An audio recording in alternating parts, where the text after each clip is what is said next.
The sound of my fingertips rapidly tapping calculator keys echoed through my modest home office, competing with the gentle hum of her laptop.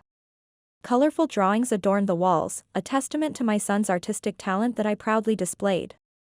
As I finalized a client's year-end financial statement, I glanced anxiously at both the clock and the calendar where Hospital Volunteer Day was circled in red. I am Elise Parker. I have a son named Tyler. Mom, aren't you finished yet? 10-year-old Tyler peeked into the room, his bright brown hair falling across his forehead, and his expressive blue eyes, so reminiscent of his father, watching me curiously. A half-finished watercolor painting was clutched in his other hand. I smiled warmly and reached for my coffee mug, the slight tremor in my hand a barely noticeable reminder of my past health struggles. I'll be done soon, sweetie. Did you finish your homework? I asked him. Tyler nodded and proudly held up the paper. I solved all the math problems, but I have a question about my history project, he replied. I felt that familiar surge of pride warming her chest. Tyler's academic enthusiasm always touched me deeply. I'd worked tirelessly as an accountant while raising him alone, building a reputation for meticulous work that allowed me the flexibility of working from home. Since my father's fatal heart attack 5 years ago, my responsibilities had doubled, but the medication bottle discreetly tucked in my desk drawer reminded me daily that life was precious, a lesson from my own battle with leukemia as a teenager. Can you wait just 10 more minutes? I promise I'll help with history when I'm finished with this statement. My phone suddenly lit up with a video call notification. I sighed when I saw my mother's name, Gwendolyn, on the screen. With reluctance weighing my finger, I accepted the call. Listen, Elise, Gwendolyn's crisp voice carried that familiar demanding tone as her perfectly coiffed hair and pearl necklace filled the screen. The elegantly decorated living room visible behind her was a stark contrast to my practical workspace. We need to discuss tomorrow's dinner party. Heather is bringing her fiancé. You will be coming, won't you? She asked. I frowned, feeling that old familiar twist in her stomach. My younger sister Heather had always been the golden child, beautiful, sociable, and our mother's undisputed favorite. By comparison, I was repeatedly reminded I was too practical and boringly responsible. Of course I'll come, Mom. Tyler and I both will, I replied. On the other end, I could see my mother's expression tighten with disapproval. Well, I suppose that's fine, but make sure he behaves himself properly. Don't let him distract from Heather's special evening. I bit back my defensive response. Tyler was unfailingly well-mannered. The problem had always been with my mother and sister's attitude toward us both. Don't worry. So tell me about Heather's fiancé? I asked. Nathan Sullivan. Pride radiated from Gwendolyn's face as she adjusted the camera to show off the grand foyer behind her. He's a highly successful children's rights attorney from an excellent family. Perfect for Heather, naturally. He graduated from Yale Law, is cultured, well-connected, she continued. I rolled my eyes internally while maintaining a pleasant expression as my mother continued boasting. In the reflection of my computer screen, I could see Tyler quietly listening, his young face already showing understanding beyond his years of the family dynamic at play. The next evening, I and Tyler arrived at Gwendolyn's stately suburban home, an imposing Tudor-style mansion that had been in the family for generations. Taking a steadying breath at the ornate entrance, I gave Tyler's shoulder a reassuring squeeze, trying to mask my own apprehension. It's okay, Mom, Tyler said, his artistic sensitivity making him unusually perceptive. I know Grandma and Heather don't really like us much, he said. My heart constricted at my son's quiet awareness. Children absorbed so much more than adults gave them credit for. As we entered without knocking, the sound of Heather's performative laughter drifted from the formal dining room where crystal chandeliers cast pristine light across the antique furniture. Through the doorway, I could see my sister posing in a designer cocktail dress, champagne flute in hand, being photographed by a friend for what would undoubtedly be another carefully curated Instagram post. Elise, Tyler, you finally decided to join us, Gwendolyn greeted us with a smile that never quite reached her eyes. Heather, darling. Elise and Tyler have arrived, my mother said to Heather. Heather turned, her professionally styled hair catching the light as she flashed a camera-ready smile toward me. Elise, I'm so glad you could make it. This is my fiancé, Nathan Sullivan, she said. A tall man with dark brown hair and unexpectedly kind eyes turned to face us. Something flickered in the edges of my memory, a strange feeling of familiarity that I couldn't quite place. "It's a pleasure to meet you, Elise," Nathan said in a warm, quiet voice that seemed at odds with the ostentatious setting. "I've heard so much about you from Heather." He extended his hand, and when I shook it, I noticed both the gentleness of his grip and the way his eyes genuinely seemed to study my face, as if searching for something. "Nice to meet you too, Nathan," I responded, still trying to place why he seemed familiar. "This is my son, Tyler," I said. Nathan crouched slightly to meet Tyler at eye level, a gesture that immediately distinguished him from Heather's previous boyfriends who had barely acknowledged the boy's existence. "Hello Tyler, I'm really glad to meet you. What grade are you in?" "Fifth grade," Tyler answered, his usual shyness evident but mixed with clear curiosity about this stranger who was actually speaking to him directly. "That's such a fascinating age," Nathan smiled warmly. "When I was in fifth grade, I built a model of the Roman Colosseum for the history fair." "Do you enjoy history?" he asked. Before Tyler could answer, Heather pointedly cleared her throat and held out her empty glass. "Nathan, darling, would you mind refreshing my drink?" "And look, someone's just posted our engagement photos on Instagram," Heather said. As the evening progressed, the conversation at the lavishly set table revolved exclusively around wedding plans, the exclusive venue Heather had secured, the celebrity chef catering the reception, and the designer creating her custom gown. No one bothered to ask for my input even once. "Elise," Heather suddenly announced between bites of her barely touched salmon, "you won't need to worry about any bridesmaid dress fittings since you're not going to be in the wedding party." I looked up in surprise, my fork freezing midway to my mouth. "I'm not a bridesmaid?" I asked. "I'm sorry, but we haven't exactly been close in forever, have we?" Heather's voice dripped with artificial regret while she simultaneously snapped another photo of her meal for social media. "Besides, with being a single mom and your busy work schedule, it would probably be too much for you anyway," Heather said. Gwendolyn nodded in agreement, patting her younger daughter's hand. "That's right, Elise. We wouldn't want to overburden you with responsibilities you can't properly handle," my mother added. I felt that familiar ache bloom in my chest but kept my expression carefully neutral. After years of similar treatment, I had perfected the art of hiding my hurt. Under the table, Tyler's small hand found mine and squeezed gently. Nathan, however, appeared visibly uncomfortable with the exchange. He set down his fork and said quietly but firmly, "Isn't family participation one of the most important elements of a wedding? I think Elise and Tyler should definitely be included in our special day." Heather turned to her fiancé with poorly concealed irritation. "Of course they're invited, Nathan. It's just that I've already promised the bridesmaid positions to my friends from college and the boutique." I sent Nathan a small, grateful smile. At least someone at the table seemed to possess basic human decency.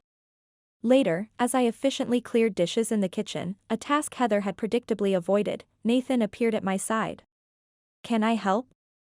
he offered, rolling up the sleeves of his expensive but understated shirt. "It's fine, I'm used to it," I answered, the familiar weight of being the family workhorse settling on my shoulders. "Heather and Mom always expect me to handle the practical matters," I said.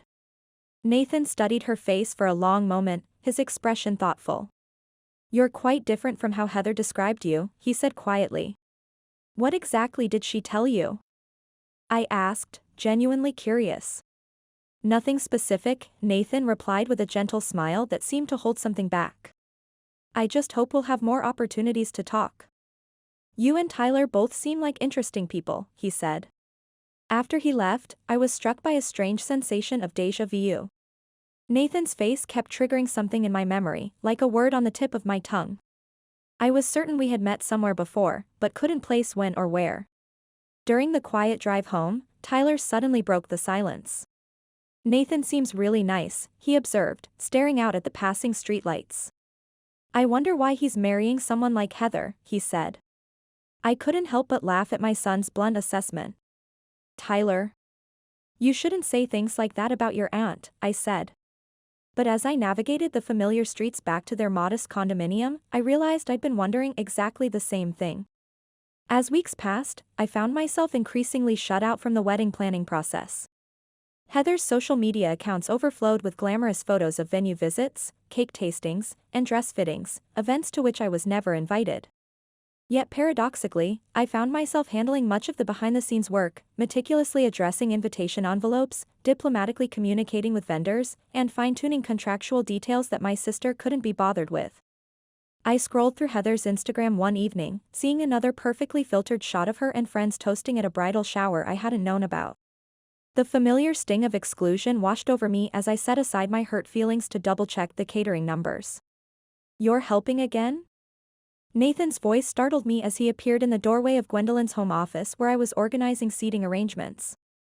"Heather seems too occupied with photo shoots to handle these practical matters herself," I said. "Don't worry about it," I shrugged, attempting nonchalance. "I'm good with details, occupational hazard of being an accountant." Nathan observed me silently for a moment, his thoughtful expression making me self-conscious. "You know," he finally said, "you seem strangely familiar to me somehow." I stopped working and looked up, meeting his gaze directly. "I've been feeling exactly the same way, but I can't quite place it," I said. The strange connection hung in the air between us, but before either could explore it further, Tyler burst into the room, his face alight with excitement. "Mom." "Nathan. I finished my history project," he announced, clutching a carefully crafted poster board. Nathan's attention immediately shifted to Tyler, his face warming with genuine interest. "What kind of project were you working on?" he asked. "A presentation about ancient Rome," Tyler answered proudly, spreading his artwork across the table. "I focused on the architecture and how it influenced modern buildings," Tyler explained. "Really? I've always been fascinated by classical architecture too." Nathan sat down beside Tyler, examining the detailed drawings with appreciative attention. "These columns you've drawn, did you know they're called Corinthian capitals?" As the two became engrossed in conversation, I felt a strange warmth bloom in my chest. The sight of Nathan engaging so genuinely with my son touched something deep within me. Unlike Heather's previous boyfriends who had barely acknowledged Tyler's existence, Nathan treated him with respect and real interest. One afternoon the following week, I was surprised to receive a text from Nathan asking if we could meet at a quiet cafe near my office. When I arrived, he was already waiting, looking uncharacteristically nervous. "Elise, I wanted to talk to you about something important," he began once we were seated, his expression serious. "I want you to be Heather's maid of honor at the wedding." I nearly choked on my coffee. "But Heather didn't even include me as a bridesmaid," I exclaimed, genuinely shocked. "I asked her to reconsider," Nathan replied, determination evident in his voice. "Family is what matters most at milestone moments like these. No one should be excluded because of petty differences." As I studied his earnest expression, I felt a conflicted mixture of gratitude and apprehension. "Heather eventually agreed," Nathan added, though something in his tone suggested the conversation had been far from easy. The next morning, my phone erupted with a barrage of angry notifications. Gwendolyn had sent multiple furious messages, culminating in a demanding voice text, "Call me immediately." When I finally connected with my mother, Gwendolyn's fury was palpable even through the phone. "Heather is absolutely devastated. How dare you manipulate Nathan into this ridiculous maid of honor situation?" "I didn't say anything to him, Mom," I responded, fighting to keep my voice level. "Nathan suggested it himself," I said to my mom. "I can't believe this." Gwendolyn hissed, the familiar accusatory tone slicing through the connection. "You've always been jealous of Heather's happiness. You're trying to ruin her special day just like you tried to ruin everything else."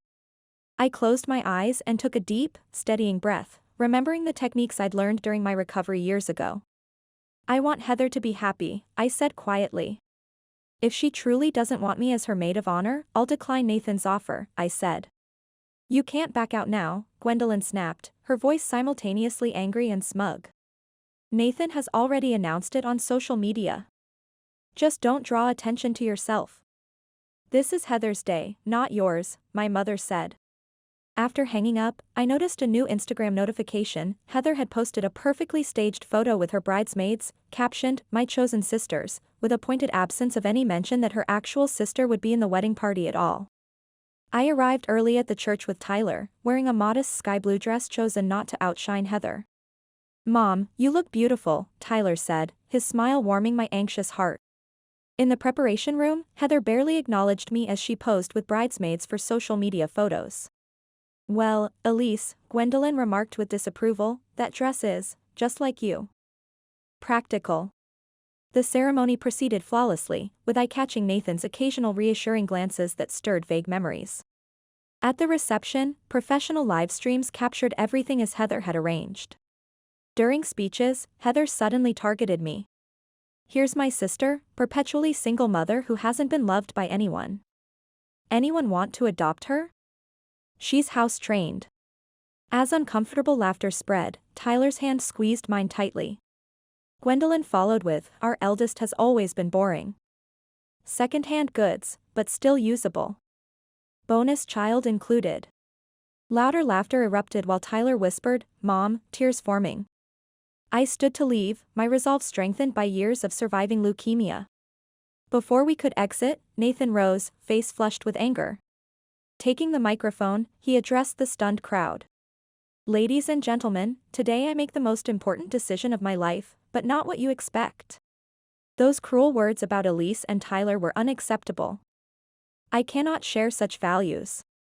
10 years ago, when my sister Lily fought leukemia, Elise volunteered at Boston Memorial. Her compassion sustained our family during Lily's final months, he said. Recognition dawned in my eyes as memories cleared. Lily Sullivan, the young teacher with leukemia. After Lily died, I met Heather at a charity event. I didn't know she was Elise's sister until months later, Nathan said.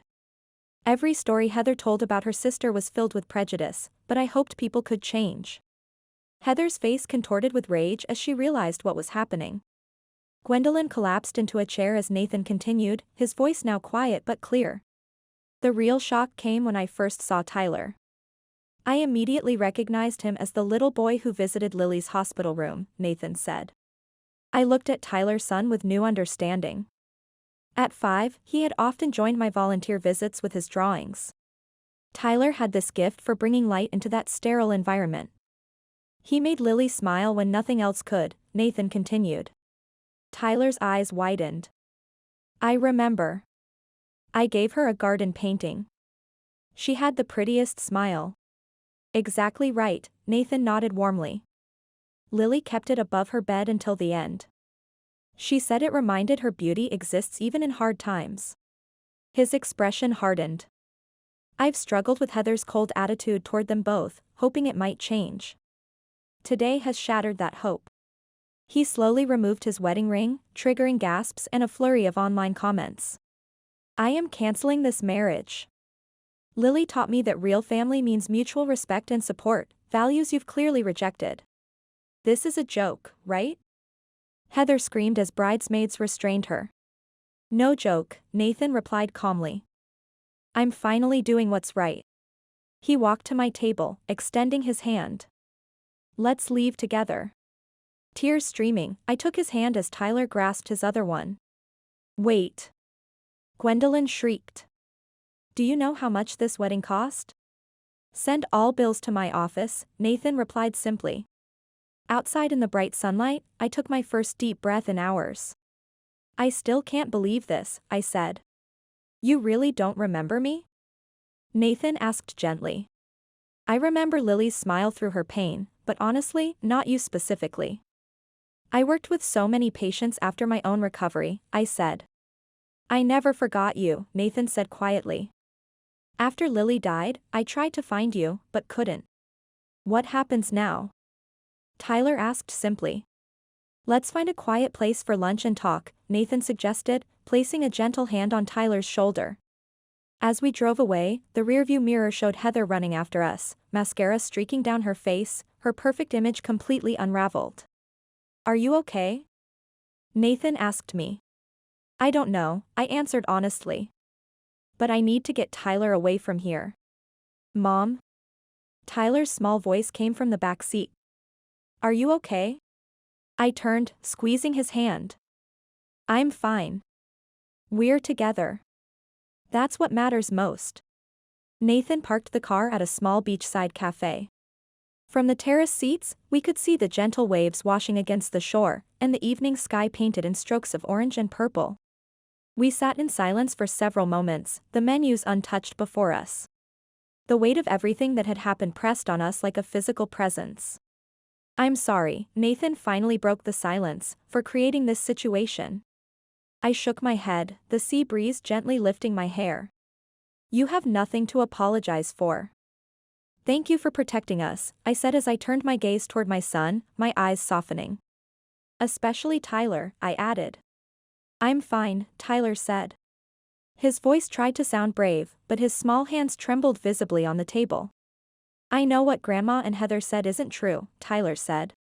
Nathan placed his hand gently on Tyler's shoulder, his touch reassuring. "You're an extraordinary child, Tyler. Did you know how much Lily looked forward to your visits? She called you her little sunshine." Tyler's face brightened instantly, like a cloud passing from the sun. "Really?" "Yes, absolutely true," I smiled, memories flooding back. "Lily's face would light up the entire room whenever you came," I said. Our food arrived, simple yet comforting coastal cuisine. I took a bite, realizing I felt safe for the first time in years. Nathan's quiet presence beside me felt like an anchor in stormy waters. "Nathan," I asked hesitantly after a while, "why did you get engaged to Heather? Did you truly love her?" Nathan contemplated the question, his fingers turning his water glass slowly. "At first, I was genuinely attracted to her vibrancy. After losing Lily, my world had become colorless and silent. Heather was full of energy, being with her made everything around me seem alive again." He paused, his eyes meeting mine. "And when I discovered she was your sister, it felt like some strange twist of fate, even though I couldn't fully place you in my memories. Something felt connected," he said. Nathan's smile turned bittersweet. "But as time passed, I realized Heather's brightness was merely surface level. She constantly craved attention and lacked genuine compassion, especially toward family," he said. "Yet you still intended to marry her?" I asked softly, curious rather than judgmental. Nathan shrugged, embarrassment crossing his features.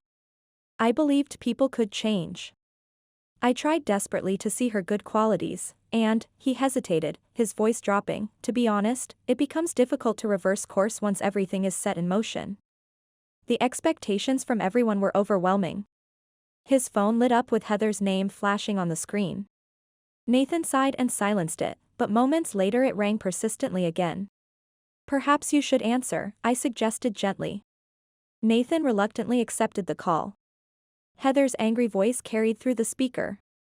I and Tyler tried focusing on our meals, but Heather's accusations were impossible to ignore. Nathan responded with remarkable calm, though occasional flashes of weariness crossed his face. "Heather, my decision is final," he eventually stated with quiet firmness. "We can discuss details through our lawyers tomorrow. Please don't contact me again tonight," he said. After ending the call, a heavy silence descended over our table. "I apologize for that," Nathan said quietly. I shook my head, understanding in my eyes. "Don't apologize. This situation is incredibly complicated, isn't it?" I said. "Where are we now?" Tyler suddenly asked, looking between the adults. The unexpected innocence of the question made both us exchange surprised smiles. "Well," Nathan considered thoughtfully, "I believe we're at the beginning of something new." After dinner, Nathan drove us home, pulling up in front of our condominium building. He walked us to the entrance, our steps slow and synchronized. "Thank you for everything today," I said softly. The moonlight illuminated my face, giving me an ethereal glow. "Thank you too," Nathan replied, looking directly into my eyes. "Could I see you both again tomorrow? The three of us?" he asked. My smile was genuine. "Yes, I'd like that. Mom," Tyler said. "Nathan's going to tell me all about Lily." Nathan laughed, the sound natural and unguarded. "Absolutely, Tyler. That's a promise." I stood watching as Nathan returned to his car. When he turned back to smile at me, warmth spread through my chest like sunlight. Inside our apartment, the answering machine blinked with several messages from Gwendolyn. "Elise, how could you do this to us? Heather is devastated. You've manipulated Nathan somehow, haven't you? I sighed and deleted them without listening further. Tyler, time for your bath. School tomorrow, I said. Mom, Tyler tugged at my sleeve, his expression serious. Do you like Nathan? He asked. The directness of my son's question caught me by surprise. I don't know him well yet, Tyler, but yes, he seems like a genuinely good person, I said. I like him, Tyler stated with the absolute certainty only children possess. He's Lily's brother, he stood up for us, and I saw how he looks at you when you're not watching, Tyler said. I stroked his hair, smiling at his insight. You notice everything, don't you? Later that night, after Tyler had fallen asleep, I stood by the living room window, staring at the city lights. My emotions were a complex mixture of confusion and fragile hope. My phone chimed with a message from Nathan. Did you both get home safely? I smiled as I typed my reply, we're fine, thank you. His response came almost instantly, I'm relieved. Good night, Elise. Coffee after you drop Tyler at school tomorrow? I felt my heartbeat quicken. I'd like that. Good night, Nathan, I replied. I held the phone against my heart, exhaling deeply. The family rift, the wedding disaster, this unexpected reunion, everything was happening so quickly. Yet strangely, a sense of peace I hadn't experienced in years enveloped me like a warm embrace. Autumn painted New England in amber and crimson as I stood beneath the newly installed Parker Financial Services sign in Maple Park. Morning sunlight caught the elegant lettering, highlighting the success of my boutique firm launched with Nathan's support. Mom, hurry up. We're late for school. Tyler called from the sidewalk. At 11, he'd grown inches taller, his posture reflecting newfound confidence. As captain of his school's art club and starting midfielder on the soccer team, he blossomed socially beyond my imagination. I'm coming, I smiled, locking my office. The changes in me were evident too, my hair regained its luster, and genuine confidence now shone in my eyes. I'll take him, Nathan appeared from our shared craftsman home. Since our first Christmas together, the three had built a comfortable life, our bond deepening naturally. But your custody case presentation? I asked, concerned. Nathan shrugged. Being 30 minutes late won't derail justice. Today's Tyler's art showcase. Our morning included visiting the cemetery where we placed fresh flowers on Lily's grave. I kept my promise, Lily, Nathan whispered. I squeezed his hand while Tyler placed a painted rock on the gravestone, a personal tradition he'd established. Sometimes I feel she can see my new paintings, Tyler said thoughtfully. I leaned against Nathan. Thank you, Lily, I said silently, grateful for the connection that brought us together. Across town, Heather boxed her designer clothes from her luxury apartment. The wedding scandal had destroyed her social circles, her Instagram following plummeting after viral videos of her meltdown. Gwendolyn's lawsuit attempt, despite Nathan covering all expenses, only worsened their reputation. Heather faced living within her means in a modest apartment after losing her boutique manager position when her influence collapsed. Gwendolyn experienced similar social exile as friends distanced themselves from her behavior. Heather occasionally texted me, receiving cordial but distant responses, slowly realizing some bridges can't be rebuilt with mere apologies. On Christmas Eve, as snow dusted the landscape, we relaxed before a crackling fire. Tyler slept on the couch, his excitement about presents giving way to dreams. Nathan quietly withdrew a velvet box from his pocket. I've been waiting for the right moment, he said softly. I have something for you. Inside was a vintage emerald ring catching the firelight. This was Lily's, Nathan explained gently. She made me promise to save it for someone whose heart is as beautiful as their face. Tears welled in my eyes. You and Tyler have brought light back into my world, Nathan continued, taking my hand. Will you marry me? Let's make official what we already know, we're a family. A real family is connected not by blood but by heart, I smiled through tears, recognizing Lily's wisdom. Yes. We already are a family, aren't we? Outside, snowflakes danced in the glow of street lamps, celebrating new beginnings and the healing power of genuine connection.